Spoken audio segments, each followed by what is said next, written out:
मैं पीके पांडे जी को बुलाना चाहूंगा क्रिस्टल क्रॉप प्रोटेक्शन से, जो इस कार्यक्रम में अपनी कुछ बात रखेंगे।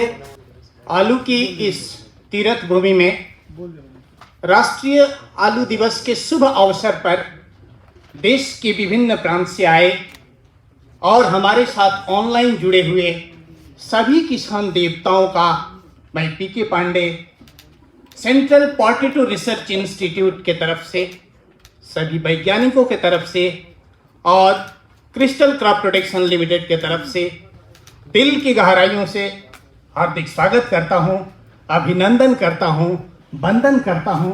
और इतने शॉर्ट नोटिस में आप लोग यहां पे आए हैं और दूर दराज से ऑनलाइन हमारे साथ जुड़े हुए हैं, इसके लिए आप सभी को नमन करता हूं। साथियों, परम सम्मानीय डॉक्टर एन.के. पांडे साहब, मनोज कुमार जी और डायरेक्टर साहब डॉक्टर पी.के. सिंह साहब का इजाजत लेकर शुरू कर रहा हूं किसान ज्ञान प्रतियोगिता। जो आलू दिवस बनाया जाता है, राष्ट्रीय आलू दिवस बनाया जाता है, उससे संबंधित मेरा पहला प्रश्न किसान साथियों के लिए ये रहा, कितने तारीख को आलू दिवस मनाया जाता है? आपने सबसे पहले हाथ उठाया, मौका आपको दूंगा, 1 मिनट आपके पास जा रहे हैं। कॉर्डलेस माउथ पीस में थोड़ी सी नहीं, आप सबसे पहले हाथ उठाए हैं, बताइए प्लीज। 15 फरवरी। तालियां बजती रहनी चाहिए। आपने सबसे पहले हाथ उठाए हैं, आ जाइए। आपका पुरस्कार आपके कर कमलों का शोभा बढ़ाने के लिए बेसब्री से प्रतीक्षा कर रहा है। मैं डॉक्टर पी.के. सिंह सर से अनुरोध करूंगा, अपने कर कमलों से ये नजराना हमारे किसान साथी को दें। कहाँ से आए हैं सर? बाबूजी कहाँ? आगरा से आए हैं। Okay okay, great. तो बहुत बहुत धन्यवाद, तालियां बजती रहनी चाहिए। मैं आप सभी से अनुरोध करूंगा, एक बार जोरदार ताली बजा दीजिए। मैं ताली इसलिए बजाने के लिए कहा कि इस समय गुलाबी सर्दी का माहौल है, मौसम है। पूरी रात आप लोग सफर करके आए हैं, अगर कोई सो गए हो तो जग। तो आइए अगला प्रश्न की तरफ मैं बढ़ रहा हूं और प्रश्न ये रहा, पहला जो राष्ट्रीय आलू दिवस पालन किया गया था, पहला जो मनाया गया था आलू दिवस, मैंने कभी कुछ पूछा ही नहीं, मैं तो कुछ बता रहा हूं। तो पहला जो आलू दिवस मनाया गया था वो CPRI के किसी एक परिसर में मनाया गया था। अभी मैंने कुछ नहीं पूछा, मैं तो कुछ बता रहा हूं। उससे संबंधित अगला प्रश्न, मैं हाथ अभी नीचे रखिए, मैं देखता रहूंगा। पहला जो आलू दिवस मनाया गया था वो आलू दिवस CPRI के, अभी मैंने प्रश्न नहीं पूछा, किस परिसर में मनाया गया था? आपने सबसे पहले हाथ उठाया, मौका आपको दूंगा। आप बाबूजी, आपसे पहले। मेरठ में यही मनाया गया था। तालियां बजती रहनी चाहिए। आज बहुत अच्छे जवाब दिए हैं। मेरा परम सौभाग्य है कि उसमें भी आने का मौका मिला था। आलू दिवस मनाया जाता है 15 फरवरी को प्रतिवर्ष। बहुत अच्छा। बीच में कोविड जरूर हम लोगों को थोड़ा सा डिस्टर्ब किया था। आइए सर, आप अपना पुरस्कार लीजिए। मैं जॉइंट डायरेक्टर साहब से अनुरोध करूंगा, आप भी अपना हाथ लगा दीजिए एक बार। आप उधर से आइए तो बाबूजी आपका फोटो आएगा। हमारे लिए बड़ी सौभाग्य की बात है।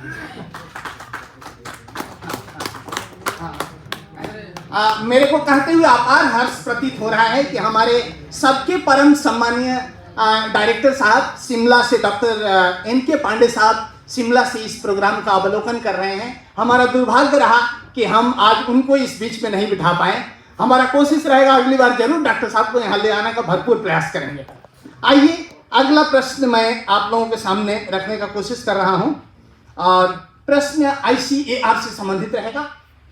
ICAR से संबंधित अगला प्रश्न किसान देवताओं के लिए ये रहा, ICAR का फुल फॉर्म क्या है?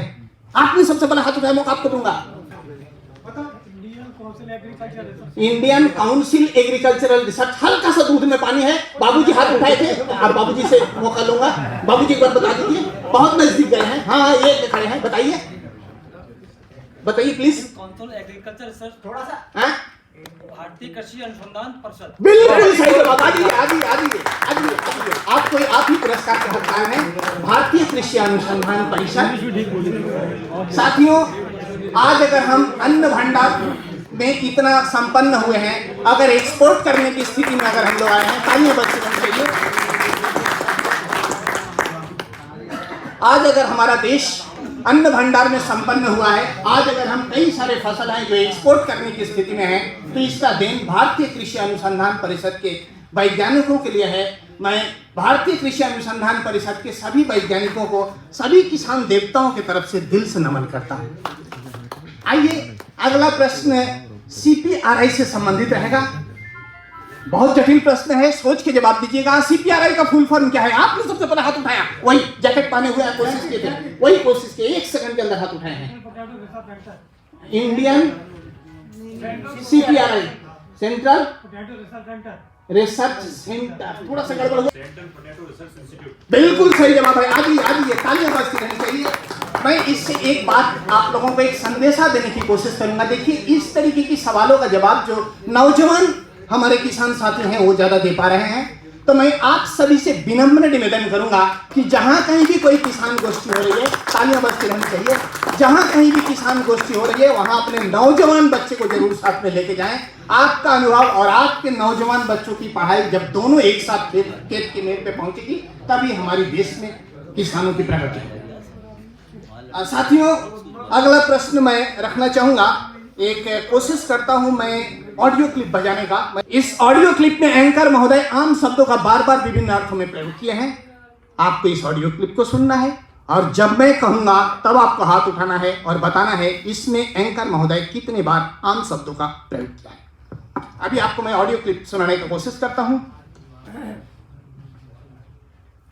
आम के सीजन में आम उगाने वाले आम काश्तकार आम तौर पे अपनी आम की फसल को आम में लगने वाले कीड़े और बीमारियों से बचाने के लिए आम कंपनी की आम दवाइयां आम दुकानों से खरीदकर आम मशीनों से आम तौर पे अपनी आम की फसल पर छिड़काव करते हैं, जिससे आम की पैदावार आम ही रह जाती है।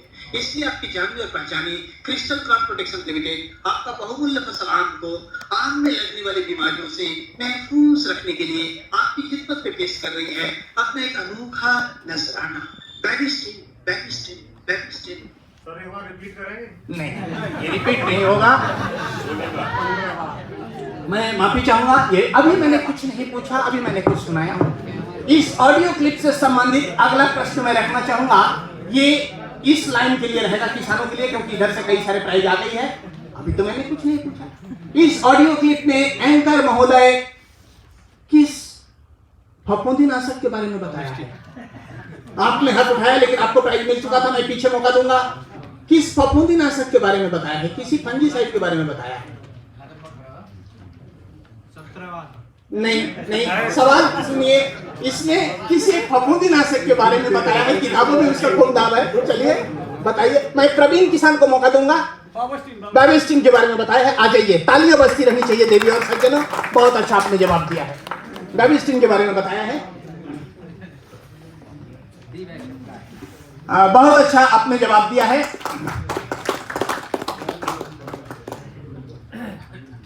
अगला प्रश्न मैं फिर CPRI से संबंधित रखूंगा। CPRI से संबंधित अगला प्रश्न हमारे किसान साथियों के लिए ये रहा। शिमला में CPRI का मुख्यालय होने से पहले, शिमला में CPRI का मुख्यालय होने से पहले CPRI का मुख्यालय, अभी मैंने सवाल नहीं पूछा, कहां था? आपने सबसे पहले हाथ उठाया, रेड सर। 1 मिनट, आपके पास माउथ पीस जा रहा है, माउथ पीस के जरिए हाँ, अब बताइए। पटना, बिल्कुल सही जवाब। आ जाइए सर, आ जाइए। हाँ, पटना में चलेगा, पटना में राजेंद्र नगर। साथियों, ये जो आलू आज आप लोग देख रहे हैं, आइए सर आप अपना पुरस्कार ले लीजिए।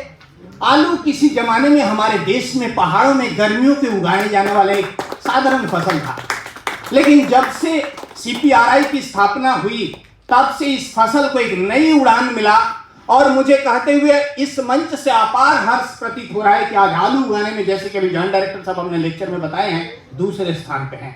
और इसका जो देन जाता है CPRI के सभी वैज्ञानिकों को जाता है। मैं सभी किसान साथियों की तरफ से ईश्वर से प्रार्थना करता हूं कि CPRI के सभी वैज्ञानिकों के लंबी उम्र दें, ताकि जो सपना अभी हमारे जॉइंट डायरेक्टर साहब अपने लेक्चर में दिखाया कि कभी हम प्रथम स्थान पे पहुंचेंगे, हम उस स्थान पर पहुंच सकें। तालियां बजती रहनी चाहिए। बहुत बहुत धन्यवाद। आइए मैं अगले प्रश्न की तरफ बढ़ रहा हूं। मेरे पास इस समय एक नोजल है। ये नोजल देख रहे हैं, इसका नाक कटा हुआ है। इस नोजल से संबंधित अगला प्रश्न किसान साथियों के लिए ये रहा। ये नोजल से किस तरीके का अभी सवाल पूरा नहीं हुआ, हाथ नीचे करिए। कृषि रसायन का स्प्रे होता है, आपने सबसे पहले हाथ उठाया, मौका आपको ही दूंगा। आपको प्राइज मिल चुका है क्या सर? नहीं मिला है। प्लीज बताइए किस तरीके का? बिल्कुल सही जवाब, तालियां बजती रहनी चाहिए। खरपतवार नाशक दवाइयों का स्प्रे करना चाहिए। आइए सर।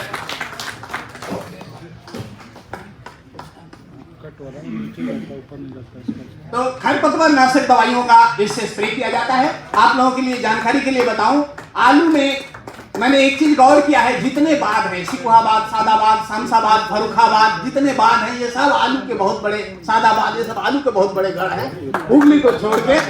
तो साथियों, जब ये मैट्रिब्यूटन दवाई शुरू में आया था तो बायर लेके आई थी सेंकॉर नाम से, आप लोगों को मालूम होगा। तो एक नरसिंह नाम का एक बंदा था, आज के दिन में उसकी खाद की दुकान है, बहुत बड़ी होटल भी सिरसागंज में है। तो उसने सबसे पहले 17 एकड़ के लिए लेके आया था, और लेके आने के बाद वो भूल गया था। उसको पंजाब में पता चला था जब बीज लेने गया था कि नई दवाई आई है, और ले आकर उसने स्प्रे किया था। उसका 17 एकड़ आलू जल गया था, क्योंकि वो भूल गया था दवाई को लगाना कब है। बाद में ध्यान आया 17 एकड़ में उसको लगाना है। अगली साल जब हिंदुस्तान में, मतलब हमारे उत्तर प्रदेश में जब वो सेंकॉर दिया गया, हम लोगों ने श्रीकौर लेके आए, तो हमारे लिए बड़ी मुश्किल हुई थी इस दवाई को प्रमोट करना, क्योंकि जहां पे जाए वहीं किसान कहे अरे ये वही दवाई है जो नरसिंह वाला आलू फूका था। तो इसलिए हम लोगों को बड़ी मेहनत करनी पड़ी थी। याद रखिएगा, खरपतवार नाशक दवाइयां स्प्रे करते समय इस तरीके का नोजल लीजिएगा, फ्लैट फैन या फ्लैट जेट नोजल। इसको हम देखे हैं पंजाब में किसान ऊपर की तरफ करके स्प्रे करते हैं, सरासर गलत है। इसको नीचे की तरफ करना है, क्योंकि अधिकांश खरपतवार नाशक दवाइयां, कई सारी खरपतवार नाशक दवाइयां हैं जो 70% पत्ते से और 30% जमीन से काम करती है। तो हमारा उद्देश्य रहेगा जमीन की सतह को भिगोते हुए जाएं। एक सार करिएगा, एक डंट बोल्ट अगर लटका लेंगे, आलू के गुल में टच होता हुआ जाएगा तो ना ऊपर उठेगा ना नीचे उठेगा, जाएगा, एक सार स्प्रे होगा। ऐसे कर सकते हैं आप लोग। बहुत बहुत धन्यवाद। आइए, समय की कमी है, अब मैं ज्यादा समय नहीं लूंगा। मैं एक और दो और छोटे छोटे प्रश्न रखूंगा। एक और प्रश्न रखूंगा, ब्लू कॉपर, आपने नाम सुना है ब्लू कॉपर। ब्लू कॉपर किस कीड़े को मारता है? प्रश्न को सुनिए, ब्लू कॉपर किस कीड़े को मारने के लिए इस्तेमाल किया जाता है? आप हाथ उठाएं बाबूजी, बाबूजी को मौका दीजिए प्लीज। बाबूजी बताइए, आ जाइए, आप आ जाइए प्लीज, आप आ जाइए बाबूजी के पास। ब्लू कॉपर किस कीड़े को मारने के लिए इस्तेमाल होता है? प्रश्न को सुनिए, बड़ा अजूबा प्रश्न है, बताइए प्लीज। जी, मछली नहीं, ब्लू कॉपर किस कीड़े को मारने के लिए इस्तेमाल होता है? बहुत अजूबा प्रश्न है, बताइए प्लीज। फंगिसाइड है, ये कीटनाशक है ही नहीं। ब्लू कॉपर एक बहुत अच्छा फंगिसाइड है, तालियां बजती रहनी चाहिए। आ जाइए, बहुत बढ़िया, बहुत अच्छा जवाब दिया। ब्लू कॉपर एक फंगिसाइड है जिसका इस्तेमाल किया जाता है, फफूंदीनाशक के तौर पे इसका इस्तेमाल होता है। तालियां बजती रहनी चाहिए। अच्छा, आप यूजर भी हैं इसके, बहुत अच्छा, बहुत बढ़िया। आप इसलिए बता पा रहे हैं, ब्लू कॉपर आपने यूज किया है और कई सारी दवाइयां यूज किए हैं क्रिस्टल के। ब्लू एक और मैं सवाल आप लोगों से पूछना चाहूंगा। मॉन्सरन, आपने नाम सुना होगा, अब मैंने कुछ नहीं पूछा, वो बड़ा कॉमन दवाई है। मॉन्सरन से संबंधित अगला प्रश्न किसान साथियों के लिए ये रहा, मॉन्सरन किस काम आता है? आपने सबसे पहले हाथ उठाया, मौका आपको दूंगा। आपको प्राइज मिल चुका है शायद? नहीं मिला है, प्लीज बताइए।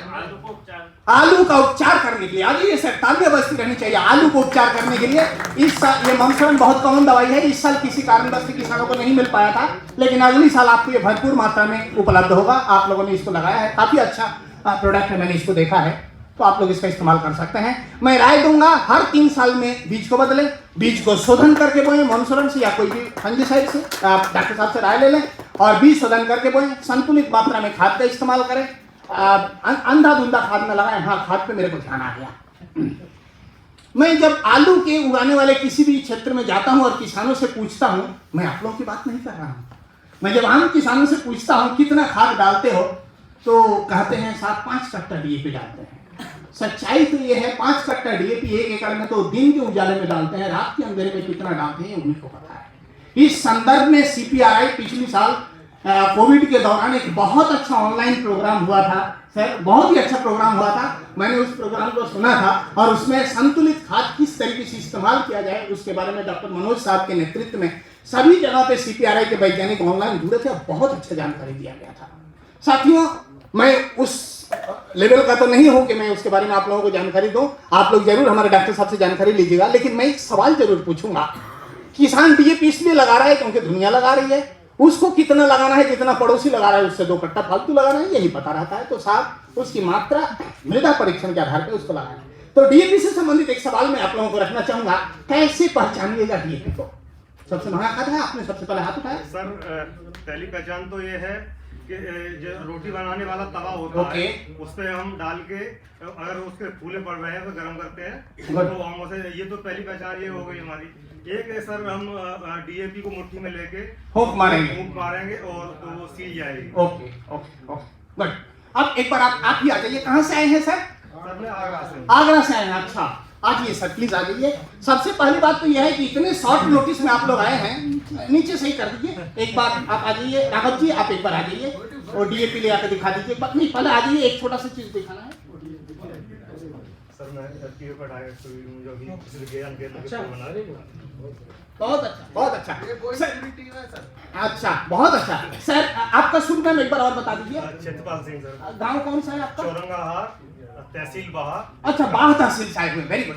एक बार उधर घूम जाइए। देखिए, ये हम लोगों को डीएपी का डॉक्टर बनाएंगे साहब। ये सारी जानकारियां बिल्कुल सही है, लेकिन हम तवा लेके तो खेत में जा नहीं सकते हैं। तो मैं आपको एक तरीका बता रहा हूँ। जहां से आपको डीएपी लेना है, पहले थोड़ा सा चूना ले लीजिए हाथ में। पान की दुकान पे चले जाइए, पान की दुकान बहुत मिलेगी, और थोड़ा सा चूना दे दीजिए हाथ में, और उसी में 2-4 दाना डीएपी का आप मिला लीजिए, बराबर है। और ले लीजिए थोड़ा सा, अब मुट्ठी बंद करके मसाला बनाइए उसका।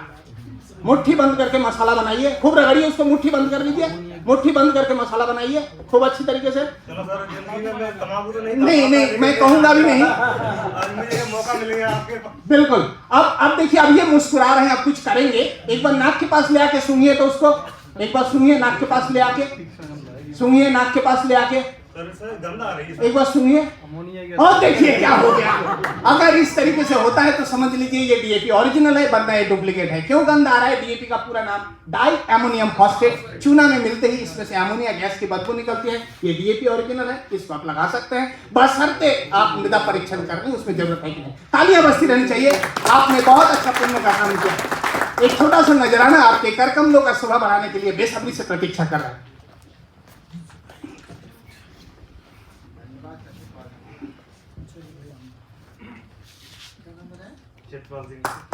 बहुत अच्छा, बहुत बढ़िया। आपका अब जो सवाल मैं करूंगा, उत्तर प्रदेश से बाहर से जो किसान आए हुए हैं उनके लिए बहुत बहुत धन्यवाद साहब, बहुत बहुत धन्यवाद। नमस्कार। हाँ, उत्तर प्रदेश के बाहर से जो किसान आए हुए हैं, देखिए साहब, भगवान कृष्ण भगवान के अवतार थे, वो भी सभी लोगों को नहीं पढ़ा पाए। उन्होंने केवल एक आदमी को ही पढ़ाए थे, अर्जुन को, और वही देखिए भागवत गीता बन गया। अभी डायरेक्टर साहब अपने लेक्चर में बता रहे थे कि हर जगह वैज्ञानिक नहीं पहुंच सकते हैं, हर किसान को हम नहीं बुला सकते हैं, किसान को यहाँ पे आना है। तो देखिए, भगवान ने केवल एक आदमी को पढ़ा और वही भागवत गीता बना। मैं वो सपना देख रहा हूँ कि आप सभी लोग जो यहाँ पे आए हैं, यहाँ से सब जानकारी लेके जाएं और आप अपने क्षेत्र का मतलब अर्जुन बने और वहाँ के किसानों को अपना मार्गदर्शन करें, यही मेरा सपना है। तो उत्तर प्रदेश के बाहर से जो किसान साथी आए हैं उनके लिए मैं अगला प्रश्न रखूंगा, और अगला प्रश्न किसान साथियों के लिए मैं जो रखना चाहूंगा वो ये रहा, कड़कनाथ किस पशु की प्रजाति है? बाहर से जो आए हैं, आप किस राज्य से आए हैं सर? एक मिनट, बाहर से ना, यूपी के बाहर से जो आए हैं, और हरियाणा, चलिए हरियाणा से, वो आवाज से मैं समझ जाऊंगा हरियाणा से। अच्छा, आप हरियाणा से आए हैं? हरियाणा से आए हैं, हरियाणा से आए हैं। क्या नाम है साहब आपका? जगमंदर जी। आ जाइए साहब। इन्होंने बिल्कुल सही जवाब दिया। क्या जवाब दिए हैं बताइए तो? मुर्गा की प्रजाति है कड़कनाथ, ये मुर्गा की एक प्रजाति है। तालियां बजती रहनी चाहिए, बहुत अच्छे जवाब दिए हैं। देखिए साहब, कृषि के पास साथ साथ अगर हम पशुपालन,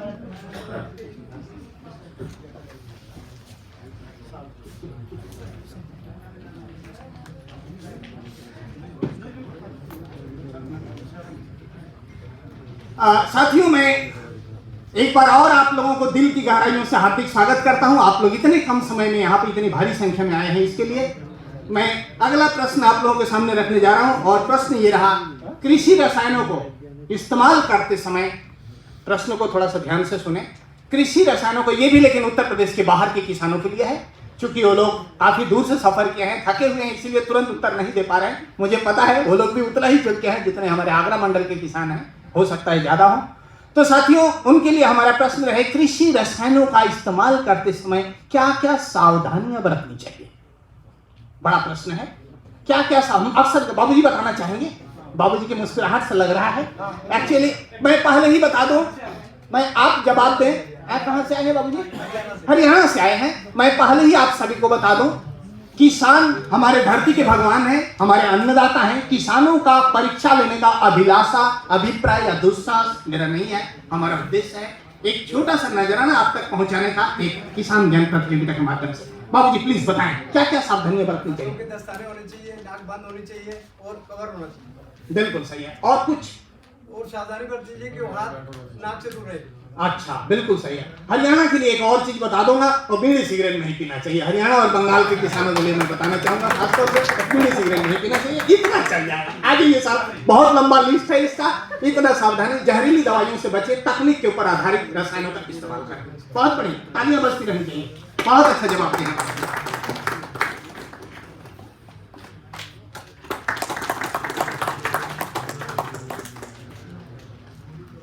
आज जो ये देखिए, जो मेरठ की धरती है, मैंने पिछली बार आलू दिवस में यही शब्द का प्रयोग किया था, मेरे को दोबारा वही बात याद आई। मेरठ की जो धरती है, ये CPRI यानी central potato research institute, IIFSR यानी Indian institute of farming research station, और सरदार वल्लभ भाई पटेल कृषि एवं प्रौद्योगिक विश्वविद्यालय का एक त्रिवेणी संगम है। और यहाँ पे जो आए हैं, ये आलू की तपोभूमि है। इस आलू की तपोभूमि में जो किसान साथी आए हैं, उनके लिए मैं अगला एक प्रश्न रखने जा रहा हूं, और प्रश्न बहुत आसान प्रश्न रहेगा। प्रश्न ये रहा, लैक्टोमीटर किसका माता है? आपने सबसे पहले हाथ उठाया, मौका आपको दूंगा 1 सेकंड के अंदर, उसके बाद आप हाथ उठाए हैं। लैक्टोमीटर है, आपको मिल चुका है। जिनको मिल चुका है वो नहीं, पीछे से एक और उधर से नहीं मिला है। नहीं मिला है, फिर बताइए प्लीज। दूध का क्या चीज, हल्का सा बता दीजिए।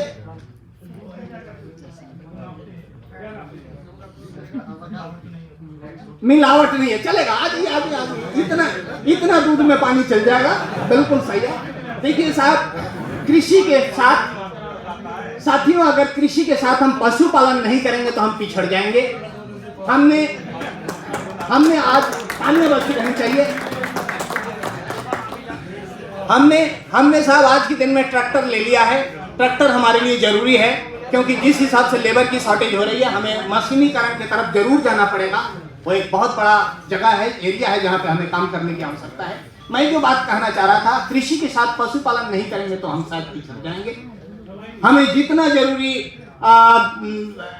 खेती है, कृषि कार्य है, उतनी ही जरूरी हमें पशुपालन करना है। और पशुपालन के प्रति हमें ध्यान देना पड़ेगा, क्योंकि ट्रैक्टर हमारी खेत की जुताई करेगा मगर गोबर नहीं देगा। हमें गोबर मिलेगा, घी मिलेगा, दूध मिलेगा। खासतौर से देसी गाय का जरूर आप लोग पालन करें, उसको वही करें। अगला प्रश्न, मैं माताएं और बहनें कोई आई हैं क्या यहाँ पे? कोई माताएं? अच्छा, हाँ, वेरी गुड। एक बार तालियां बजती रहनी चाहिए हमारे महिला शक्ति के लिए। माताएं और बहनों के लिए मेरा एक बड़ा पसंदीदा प्रश्न है। माताएं और बहनों के लिए मेरा अगला प्रश्न ये रहा, आप कोई भी एक खाद का नाम बताइए, कोई भी खाद। यूरिया, DAP बोल रही है। यूरिया और DAP, बिल्कुल सही है। आ जाइए, आप अपना पुरस्कार ले जाइए। दोस्तों, अगर ये प्रश्न हम बिल्कुल गांव में जाके पूछेंगे तो इसका मेरा जो अनुभव बता रहा है, तो उसका जवाब आता है गोबर की खाद। और अगर ये शहर में जाके पूछेंगे तो इसका जवाब आएगा यूरिया और DAP। मैं इस मंच के माध्यम से जो दूर दराज में हमारे किसान भाई ऑनलाइन जुड़े हुए हैं, मैं उन्हें भी कहना चाहूंगा कि अगर आपसे कोई खाद के नाम पूछा जाए तो आप बताइए गोबर की खाद, देसी खाद। तालियां बजती रहनी चाहिए। बहुत बढ़िया, बहुत अच्छे जवाब दिए हैं। लेकिन फिर भी मैं कहूंगा आप बताइए गोबर की खाद, क्योंकि हम अगर केवल मात्र रासायनिक खाद देते रहेंगे तो ये जो धरती है, ये माँ है, ये माँ को हम दासी में रूपांतरित करेंगे, और माँ को दासी बनाएंगे तो शायद उसकी सजा हमें भुगतनी पड़ेगी। इसीलिए जब भी कोई खाद के नाम, एक खाद के नाम पूछा जाए तो बताइए गोबर की खाद। चलिए, बहुत अच्छा रहा। मैं अगला प्रश्न की तरफ बढ़ने जा रहा हूं, और प्रश्न ये रहा, एक दवाई के बारे में मैं आप लोगों को पूछूंगा, प्लूटन।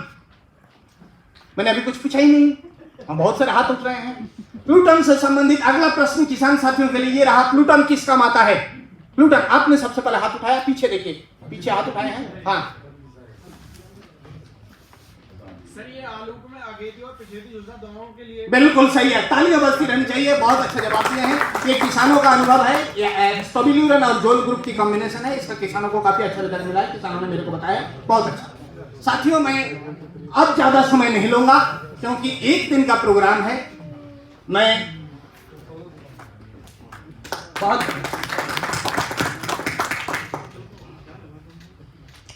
अब ज्यादा समय नहीं ले सकता, एक दिन का प्रोग्राम है, इतना अधिक समय मैंने ले लिया। मैं सभी किसान साथियों से अनुरोध करूंगा कि यहाँ पे जो आप लोग आए हैं, यहाँ पे वैज्ञानिकों से ज्ञान रूपी प्रसाद लेकर जाइए।